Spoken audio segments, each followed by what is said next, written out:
Assalamualaikum dan selamat sejahtera. Okey, kali ini kita akan belajar geografi tingkatan 2, kemahiran geografi, bab 2, peta topografi. Kali ini kita akan belajar 2.3 rujukan grid, iaitu rujukan grid 4 angka dan rujukan grid 6 angka. Berikut merupakan antara standard pembelajaran untuk bab ini. Okey, kita teruskan rujukan grid. Sesuatu tempat atau lokasi atau objek pada peta topografi dapat ditentukan dengan cepat dan mudah menggunakan kaedah rujukan grid ataupun kita panggil dia RG. Apakah yang dimasukkan dengan rujukan grid? Pertama, rujukan grid adalah kombinasi antara nilai garisan timuran dan nilai utaraan pada titik persilangan. Yang kedua, terdapat dua cara menyatakan rujukan grid, iaitu rujukan grid 4 angka dan rujukan grid 6 angka. Ketiga, baca dahulu nilai garisan timuran dan kemudian nilai garisan utaraan. Jadi untuk kefahaman lebih lanjut, jom murid kita lihat seterusnya. Rujukan grid 4 angka. Rujukan grid 4 angka adalah untuk menentukan kedudukan sesuatu kawasan dalam satu segi 4 grid. Contoh, kawasan hutan, pertanian, perlombongan atau kampung. Contoh seperti ini murid, kampung raya. Jadi bagaimana kita hendak membaca rujukan gridnya? Kampung raya adalah satu kawasan. Jadi berapakah rujukan grid 4 angka kampung raya? Jadi kita hendaklah membaca di bahagian barat daya. Jadi di sini merupakan bahagian barat daya. Mula-mula kita baca bahagian timuran 31 dan kemudian kita baca bahagian utaraan iaitu 53. Jadi rujukan grid 4 angka bagi kampung raya ialah RG 3153. Jadi kita hendaklah meletak perkataan RG di bahagian hadapan. Jadi di sini RG merujuk kepada rujukan grid. Adakah murid faham setakat ini? Okey, bagus. Tahniah. Untuk rujukan grid 6 angka pula. Rujukan grid 6 angka pula adalah untuk menentukan kedudukan sesuatu objek atau ciri geografi yang lebih kecil dengan lebih spesifik. Contoh, sekolah, masjid, puncak bukit atau kilang. Contoh, diberi peta topografi seperti ini. Jadi kita hendak mencari rujukan grid 6 angka kilang. Jadi cara bacanya 314 dan 533. Jadi rujukan grid 6 angka bagi kilang ialah RG 314533. Berikut merupakan perbezaan rujukan grid 4 angka dan rujukan grid 6 angka.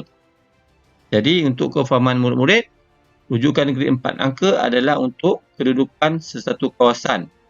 Manakala rujukan grid 6 angka adalah untuk menentukan kedudukan objek tertentu secara lebih spesifik. Jadi rujukan grid 4 angka ada 4 angka, manakala rujukan grid 6 angka ada 6 angka. Jadi kita teruskan bagaimana untuk membaca rujukan grid 4 angka. Contoh rujukan grid 4 angka Kampung Jambu. Jadi kita cari Kampung Jambu di mana. Jadi kita kenal pasti di mana Kampung Jambu. Okey, yang ini. Yang kedua, kita cari bahagian barat daya.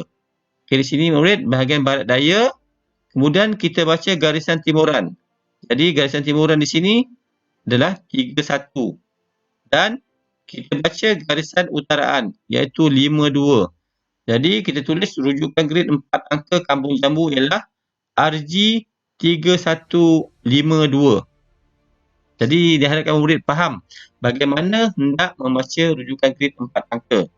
Okey, kita teruskan untuk membaca rujukan grid 6 angka pula. Contoh, carikan kilang. Okey, kita cari kilang di sini. Okey, kita tentukan kawasan kilang ini. Kemudian kita cari bahagian barat daya.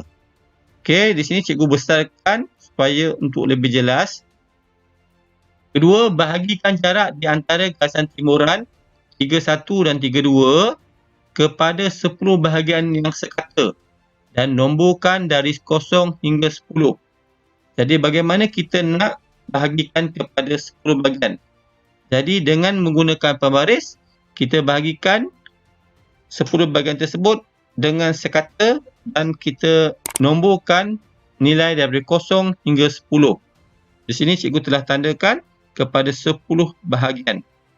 Jadi di sini cikgu telah tandakan 0, 1, 2, 3, 4, 5, 6, 7, 8, 9, 10. Kemudian dengan kaedah yang sama, bahagikan pula garisan utaraan antara 53 hingga 54 kepada 10 bahagian yang sekata dan nomborkan dari 0 hingga 10. Okey, kita dah bahagikan kepada 10 bahagian. Yang keempat, dapatkan titik persilangan garisan timuran dengan garisan utaraan yang merentas kilang. Jadi bahagian ni. Nampak tak murid? Ini merupakan titik persilangan yang merentas kilang. Jadi cara membacanya, kita baca bahagian timuran dulu, iaitu 314 dan 533. Cikgu ulang semula, garisan timuran 314 dan garisan utaraan 533. Nilai garisan timuran ialah 314 dan nilai garisan utaraan ialah 533. Jadi kemudian kita tulis, oleh itu kedudukan kilang ialah RG 314-533. Jadi jangan lupa murid, perkataan RG hendaklah ditulis sebelum menulis rujukan grade 6 angka. Adakah murid-murid faham setakat ini? Bagus. Tahniah. Okey, murid, kalau murid-murid faham, cuba buat latihan pada buku teks muka surat 30. Itu saja perkongsian untuk kali ini. Semoga ilmu yang dikongsikan ini memberi manfaat kepada kita semua. Jangan lupa sila tekan butang subscribe, like dan share. Kita jumpa lagi. Bye-bye.